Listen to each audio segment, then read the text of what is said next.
Welcome everyone, Costin here with a discussion about the best and worst matchups in Age of Mythology Retold based on online statistics. I'll provide the link in the description to the website that I'm using for these statistics so you can take a look at them yourself. But starting off at number 5, we have Thor versus Poseidon. Now, Poseidon has an almost 57% win rate versus Thor. And Thor, 43% or thereabouts. Now, what is exactly happening over here? Is it the weakness of Thor? Is it the strength of Poseidon? Well, I suspect it is more to do with the strength of Poseidon as opposed to the weakness of Thor. Looking at the multiplayer meta right now, the games that I've personally played, the games I'm seeing other people play at a fairly high level, you see a lot of aggression, you see a lot of map control. And this is one of the areas where Poseidon does end up doing very, very well. First off, he has a food benefit with the lure. Not only does this save you construction time and wood in H2, you then have a lot of flexibility in H2. You can either go with Hermes or Ares. Now you might think, well, it's not necessarily worth going with Ares as opposed to Hermes, but keep in mind that Ares does have a bunch of significant benefits, those upgrades. So if games are longer, Ares would be stronger, but it's not. So you have Hermes, and Hermes gives you control. He gives you free scouting capability. He gives you those centaurs to raid. Now, Thor can counter those centaurs in multiple ways, because you do have Hersiers, you do have Valkyries. So I wouldn't be necessarily too worried about those centaurs. But here's the problem that you do encounter when you're playing as Thor over here versus Poseidon. In H2, you either have Freyr or Forseti.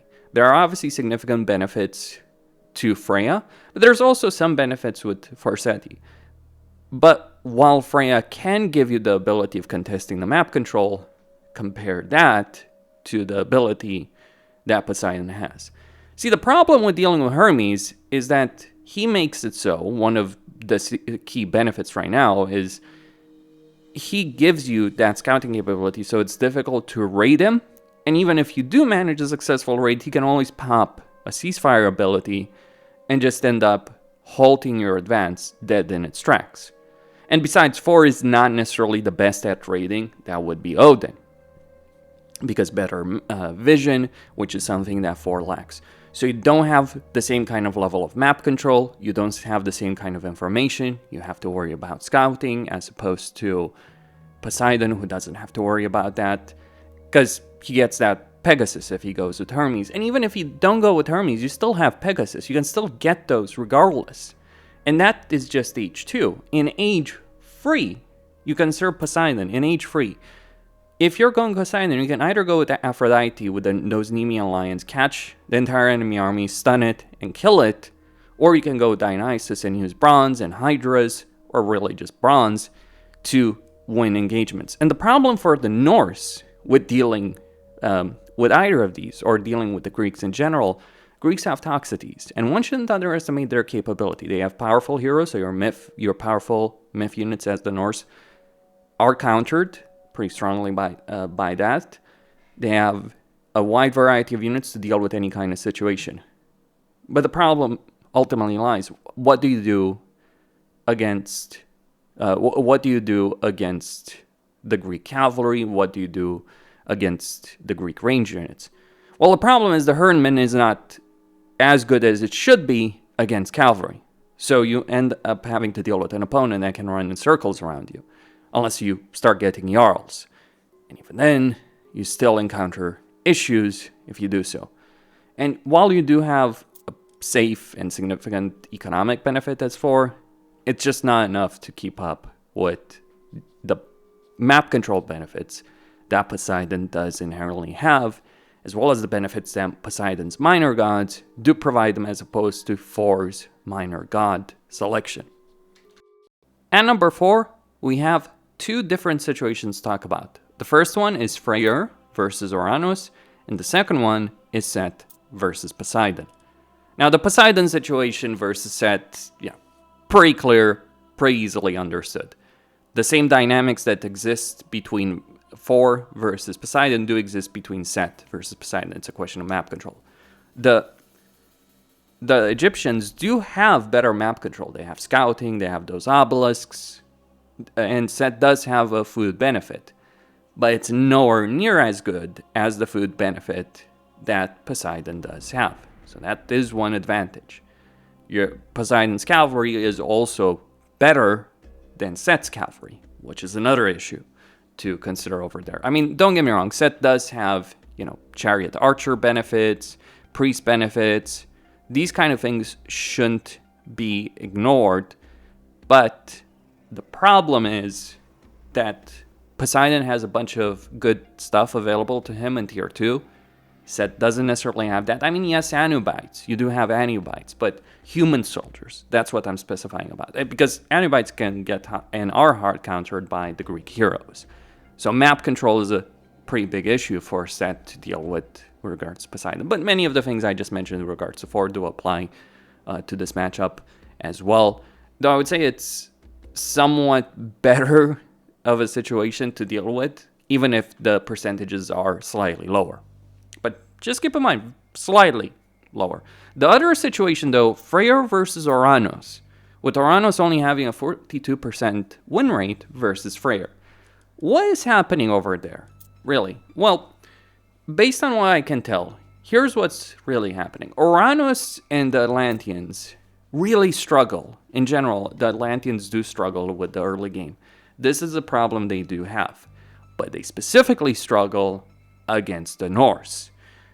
And even in the situation where you can contest map control, and don't get me wrong, the Atlanteans do have Thermas, they can do it. But you consider Freyr's situation. The things that Freyr does have, and how they perfectly counter a lot of the things Oranos has.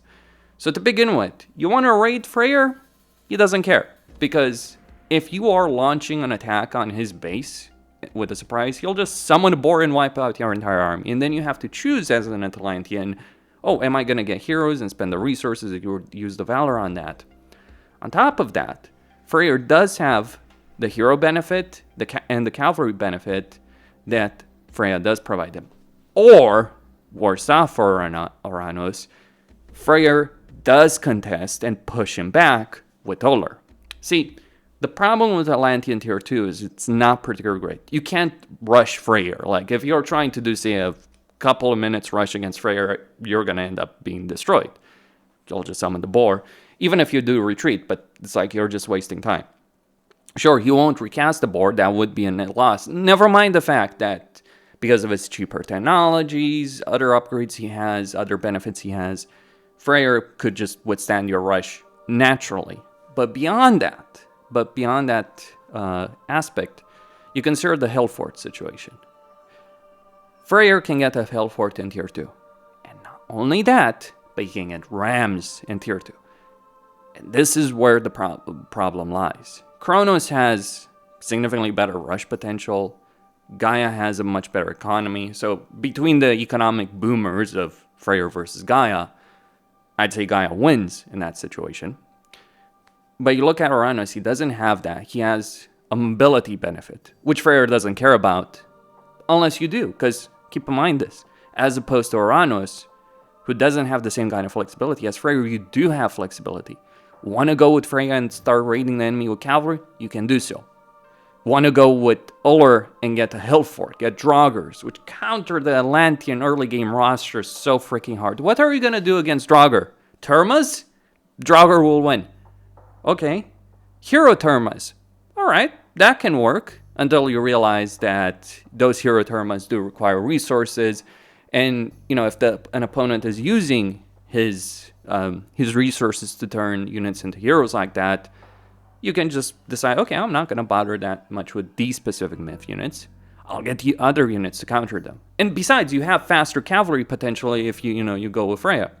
So, Thermas under Oranos will not keep up with the benefits that Freyr can give, regardless of which minor god, like either Freya or Uller.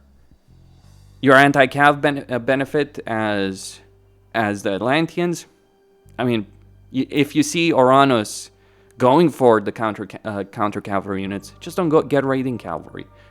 And then, worse off, you can beat Oranos to tier 3 And while Freyr's tier 3 is not Loki's or Odin's tier 3, you still have a very significant power over Hero Tempest, which just slows down the entire enemy army. You have a really powerful tank with the Rock Giant that just takes a huge amount of hits and is difficult to take down. And you can be very aggressive. And if the game lasts even longer than that, you just summon the freaking Nidhogg and GG well played. Or you go with Vidar and go with Infernal and win the game outright. That is my perspective on why Freyr is doing. Like, if you're playing a long game against Freyr and you can't contest early game, which is the problem Oranos and Atlanteans in general have, then Freyr, those benefits that Freyr has, start adding up, and he ends up winning that long game. You don't want to play a long game against Freyr. In third position, we have Ra, with a 41% win rate versus Poseidon and versus Odin. We can also talk about Gaia versus Freyr, who's not doing that well either. So both Oranos and Gaia do very poorly against Freyr, but I'll get to Gaia in just a moment. But Ra, he does very poorly against Poseidon, he does very poorly against Odin. Honestly, at this point, with regards to Odin, I actually hate playing multiplayer in a lot of ways, because I know that I might get an interesting match if I'm ending up in a situation against anyone other than Odin or Poseidon. But it feels a lot of the matches I do get online are against those freaking two. For good reason. Map control, early game aggression.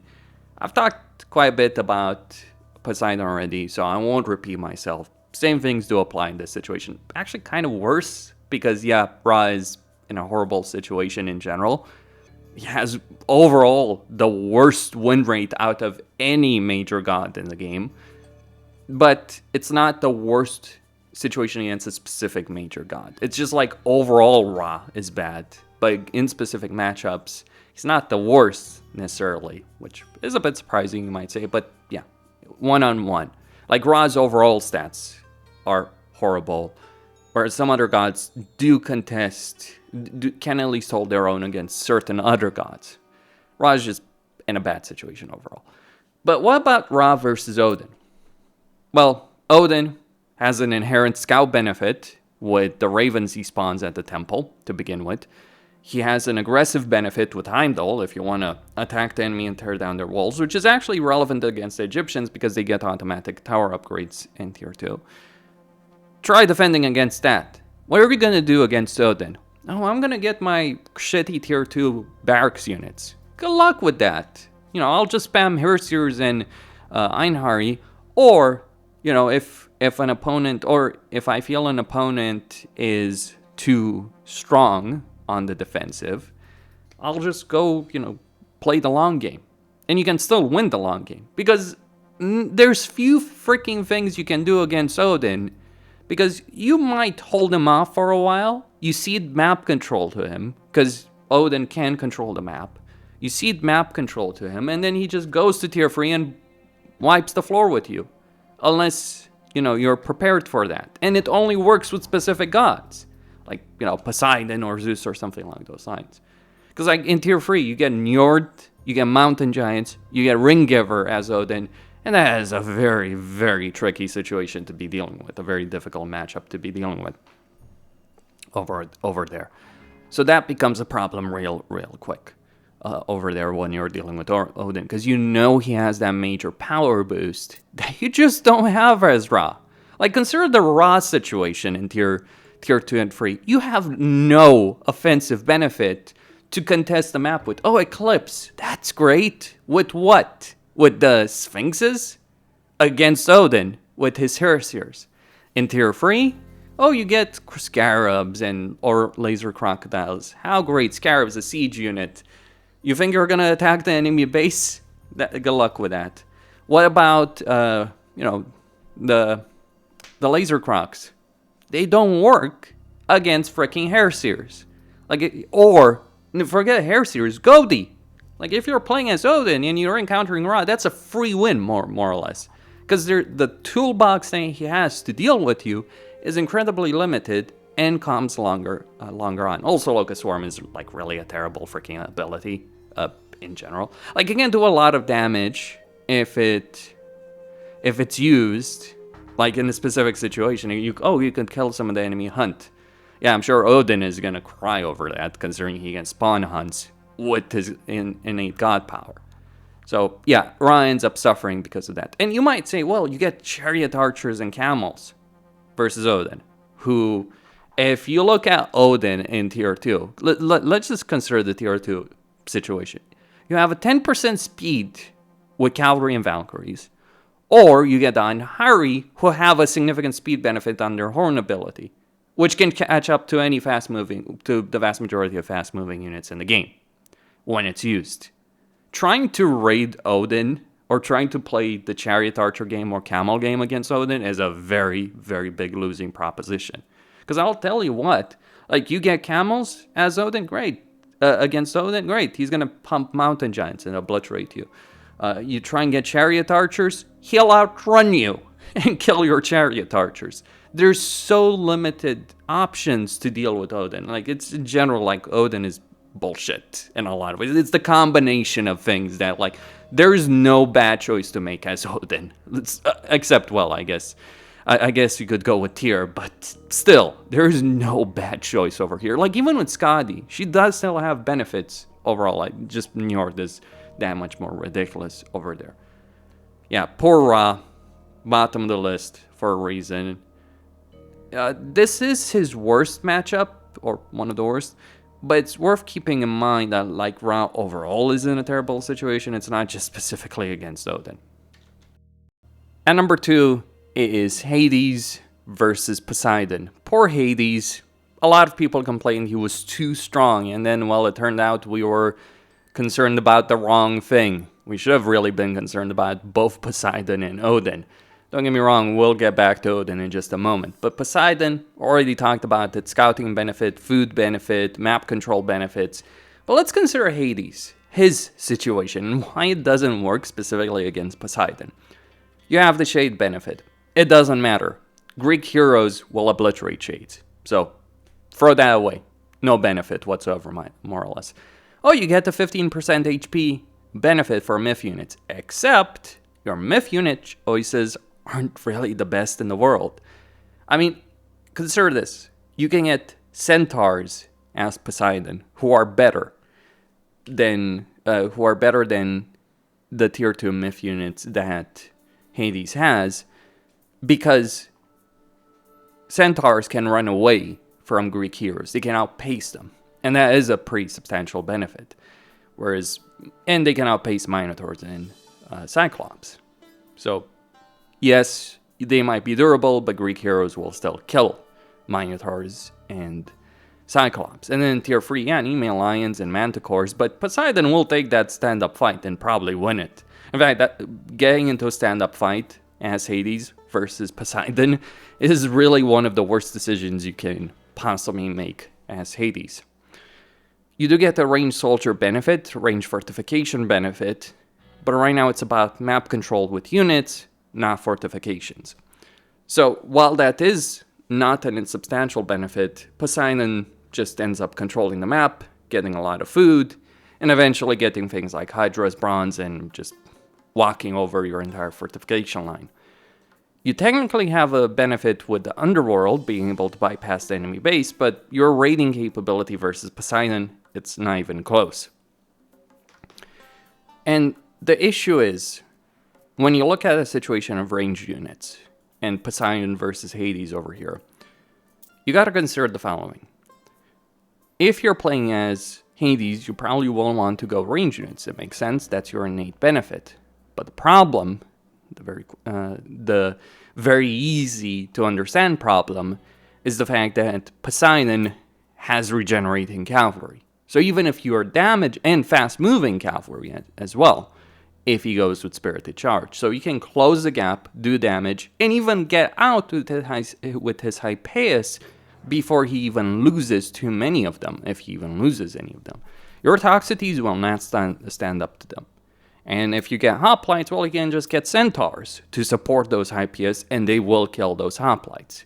And that is the problem. In classical age matchups, Hades loses the map control hard.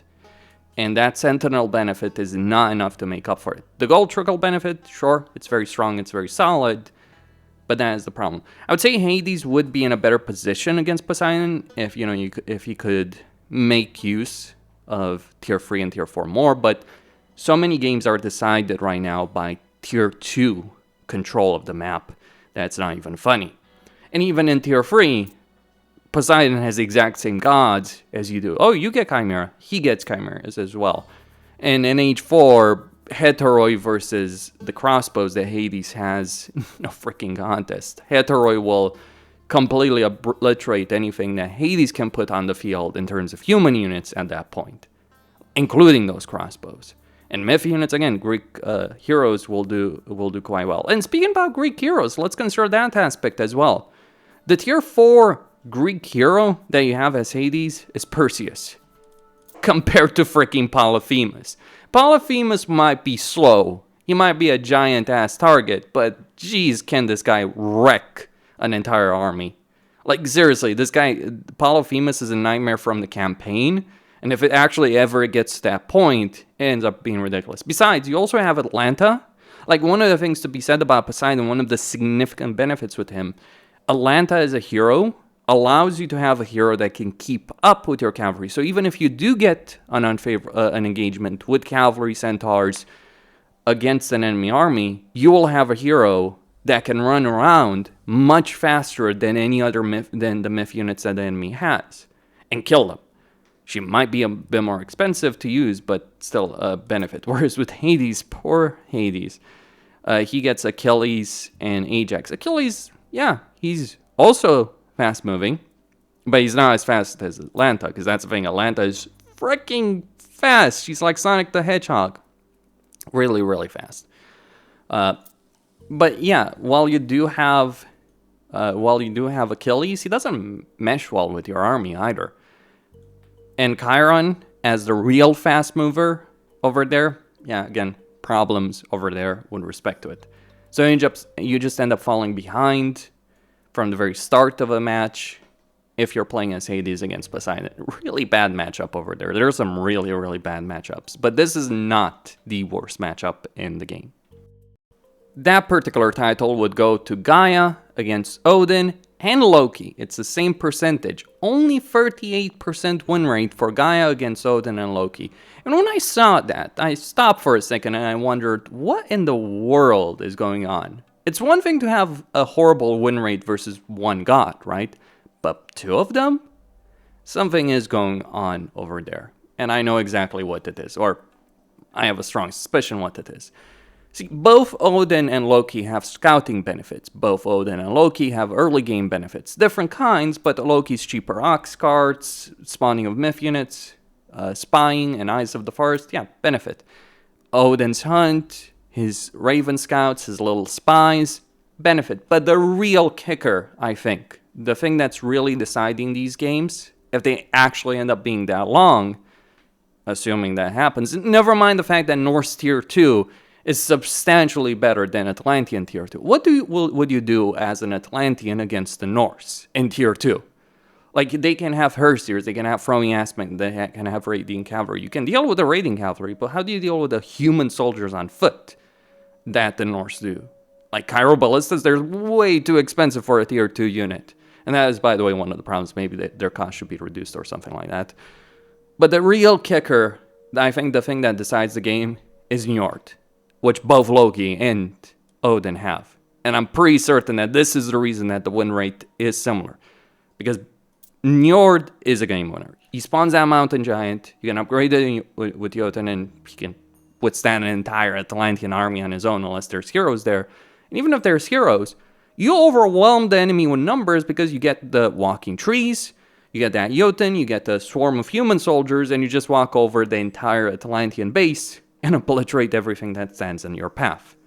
So between the map control and the significant offensive benefit of that, you end up in a situation where Gaia just can't keep up with that. She just can't match that. Like, she doesn't have the offensive power in Tier 2. This is the difference between her, Oranos and Kronos. Because Leto is useless as god, so all you're left with is is Oceanus and Carnivorous. Yeah, that's gonna stop the Norse.